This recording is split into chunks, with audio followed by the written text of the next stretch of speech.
"I told you I don't like this food," I said, my frustration clear. "You're harassing me by making things I don't enjoy, aren't you?" I added, feeling overwhelmed. "But your husband likes it," she replied dismissively. "Just cook something else right now," I insisted, my patience wearing thin. I had reached my breaking point. The constant yelling and screaming from my mother-in-law when she didn't like something had become unbearable. I wasn't sure if I could handle her sarcasm and criticism for the rest of my life. I had resigned myself to enduring her bullying, but then something happened that changed everything. "My name is Ellen. My husband George and I have been married for 3 years, and we were living with my parents at their house.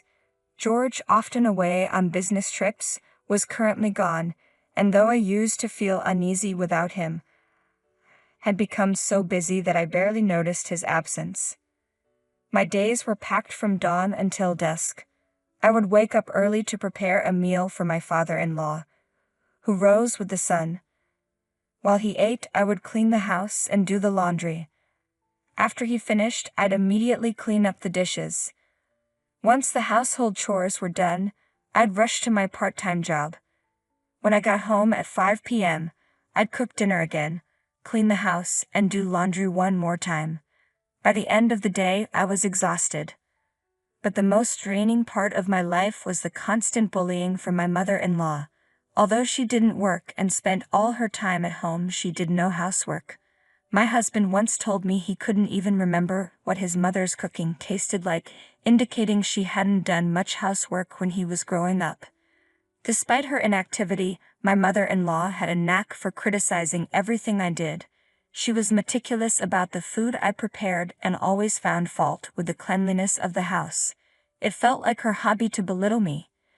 Known in the neighborhood as a show-off, she would parade around in ill-fitting jewelry, and though the neighbors would compliment her, they didn't genuinely think she looked good. They were hesitant to upset her, perhaps out of respect for my father-in-law, who was well-liked and involved in the community. He had been an executive at a prominent local company and was still connected with many people from his professional life. Though my father-in-law never imposed his will, my mother-in-law's overbearing nature was often overlooked by the neighbors, who chose not to confront her. Feeling isolated, I had no one to turn to in the neighborhood. However, when my father-in-law fell ill and was diagnosed with advanced cancer, my world shifted. I was grateful for him, who was the complete opposite of my mother-in-law.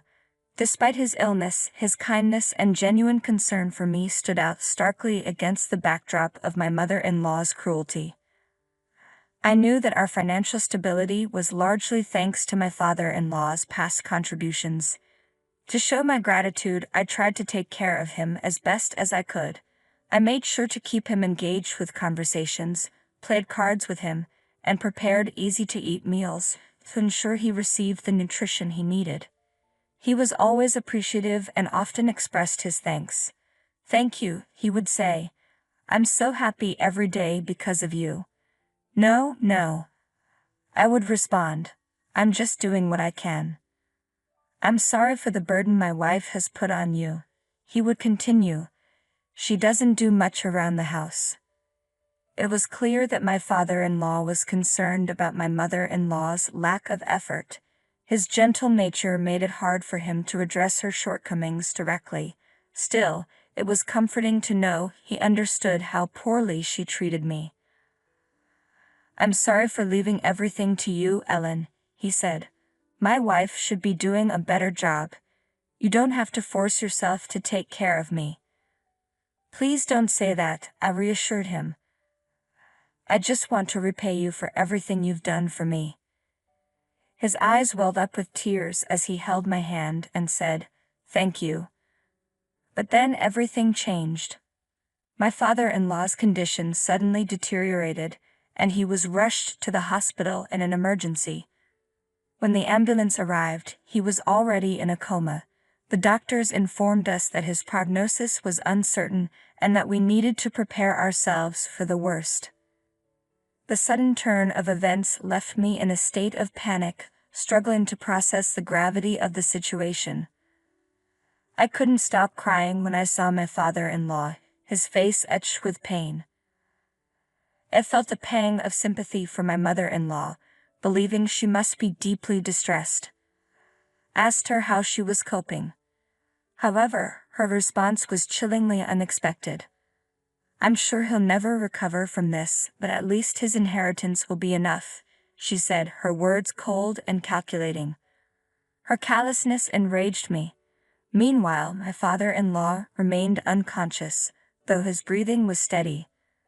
I visited him daily, speaking to him as much as I could, hoping that somehow my words might reach him and prompt a response.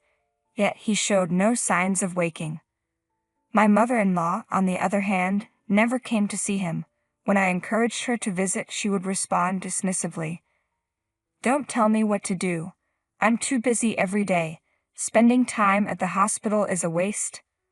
Whenever I tried to persuade her, she would lash out with harsh comments. She even had the audacity to instruct me, "Hey Ellen, you're bringing clean clothes for him every day, right?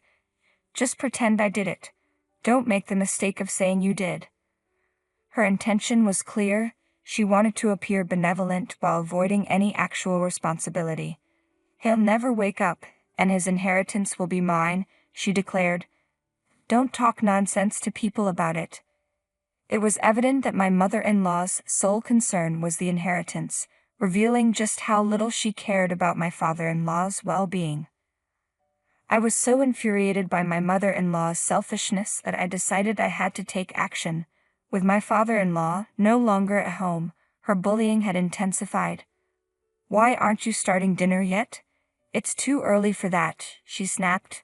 "I'm heading to the hospital now and will be back soon to cook." "You really piss me off, Ellen," she continued. "I've told you countless times that the old man is only good for leaving me his money. He doesn't need visits or sympathy." Her harsh words about my father-in-law were too much to bear. I wanted to retort but managed to keep my composure. Then I received a call from the hospital with the news I had been hoping for. "Is it true?" asked, heart racing. Thank God. My father-in-law had finally emerged from his coma, and remarkably, his condition had stabilized. I rushed to the hospital with my mother-in-law. As we entered his room, I greeted him warmly. "Welcome back. It's so good to see you." He responded, "Me too. I'm sorry for all the trouble." My father-in-law smiled peacefully at me. My mother-in-law, on the other hand, put on an act of joy and said, "Honey, I've been taking care of you every day." "I see," he replied, noting that his clothes were clean. "You did all this for me?"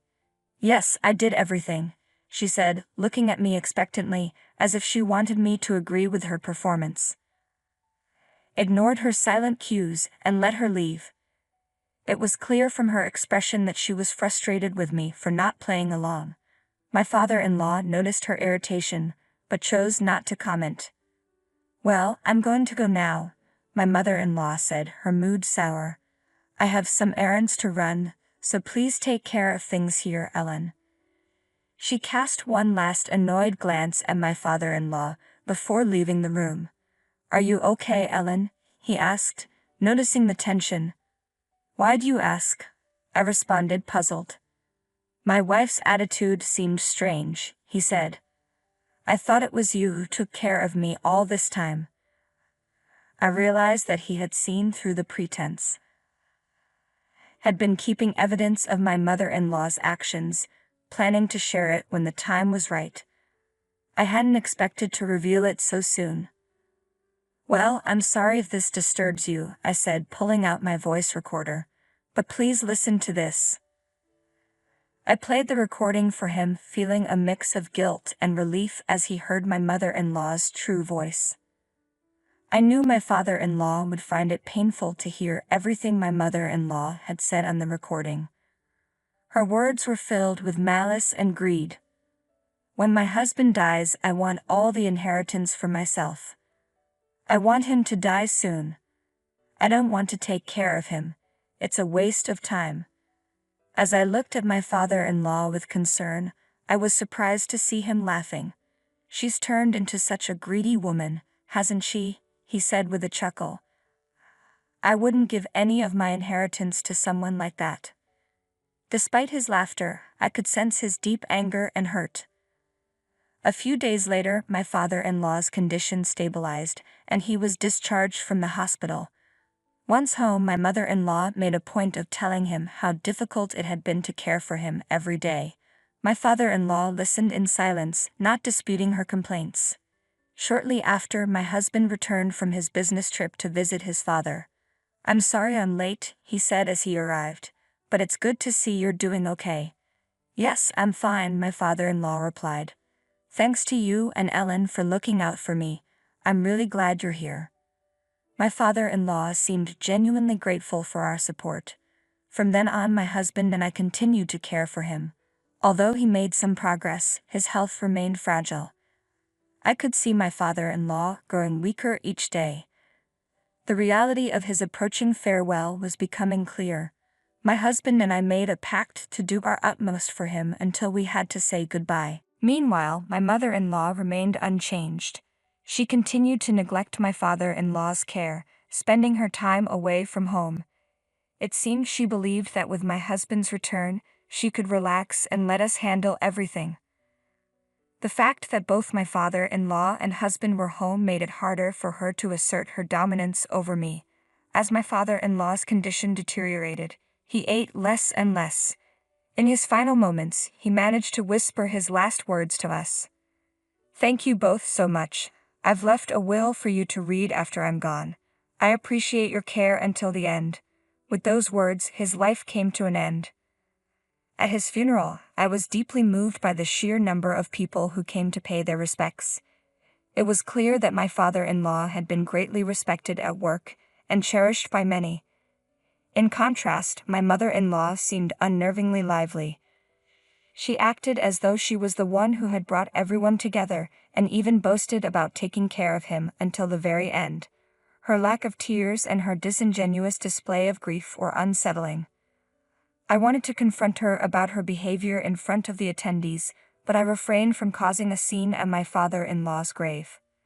The funeral went smoothly, and I was relieved that my father-in-law could rest in peace.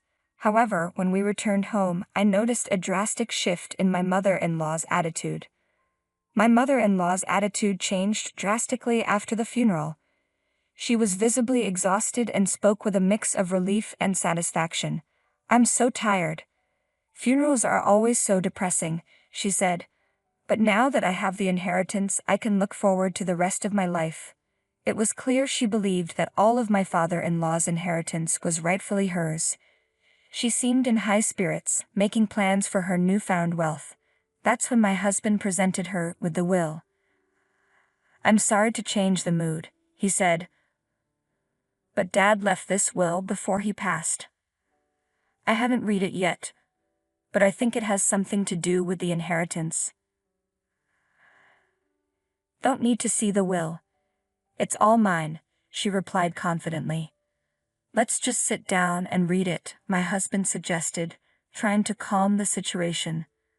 When my husband carefully opened the will, my mother-in-law grabbed the paper roughly and began to read. Her expression shifted from confidence to shock as she read the contents. What is this?" she stammered, her face going pale. I took the will from her trembling hands and read it myself. It stated that I was to inherit everything my father-in-law had. It also mentioned that the inheritance was to be used by both me and George as a couple, acknowledging my care for him while my husband was away. This made perfect sense. My father-in-law's gratitude was evident in his will. "But all of it," my mother-in-law protested, her voice rising in outrage. "This isn't right. How can two strangers get everything?" She accused me of forging the will and made vicious remarks, calling me names and claiming that I must have manipulated my father-in-law. "Hey Mom, stop," my husband finally said, his anger rising. "You've never taken care of Dad. Ellen did. That's why he was so grateful to her." My mother-in-law, now hysterical, began to cry uncontrollably. Please, at least leave me the house." I felt a pang of sympathy for my mother-in-law, knowing how hard it must be to lose the home she had lived in for so long. To ease her distress, I decided to offer her a small portion of my inheritance. "You can keep the house," I said, looking her directly in the eyes. "I understand you're struggling financially, so I'll give you some money as well. But please, don't act like you did before. We're moving out and you'll need to manage on your own." Her reaction shifted dramatically once she learned she would be receiving both the house and some money. "Oh, thank God. I was afraid I'd lose the house too," she exclaimed, her mood lightening. "If you're leaving, then get out already." With that, she returned to her old, unpleasant self. I was frustrated by how easily I had been manipulated by her false tears, but the thought of no longer living with her outweighed my irritation over the portion of the inheritance I was giving away. A week later, we began our move. We planned to temporarily live in an apartment while searching for a suitable location to build a new house. Thanks to the inheritance from my father-in-law, we would be able to construct a beautiful home. I also wanted to build a small altar in his honor to show my gratitude. I was thrilled at the prospect of a new chapter free from the constant scrutiny of my mother-in-law. On the other hand, she struggled to adjust to her new circumstances. Despite losing her primary residence, she continued her lavish spending habits, living beyond her means.